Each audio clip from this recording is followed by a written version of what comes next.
મારું નામ કિશોરભાઈ વલ્લભભાઈ કાથરોટિયા અને હું વ્યવસાય ઓટો પાર્ટ્સની ફેક્ટરી ધરાવું છું અને કિસાન પુત્ર તરીકે ગામડામાં જે ગીર ગંગા પરિવાર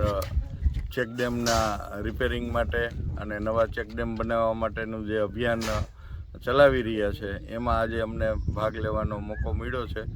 અને આ ચેકડેમનું આજે ખાતમુહૂર્ત કરી અને આ જે ચેકડેમ છે એને ઉપર ઉપાડી અને એનાથી ખૂબ જ વધારે પાણીનો સંગ્રહ થઈ શકે, જેનાથી સમગ્ર માનવ સૃષ્ટિ, સમગ્ર જીવસૃષ્ટિ, પક્ષીઓ, પ્રાણીઓને આ પાણીથી અનેક ગણો લાભ થાય, ખેડૂતોને સિંચાઈમાં લાભ થાય એવા શુભ ઉદ્દેશ સાથે અમે આજે આ કાર્યક્રમમાં ભાગ લેવાનો અમને મોકો મળ્યો છે અને અમને અમારી જાતને ધન્ય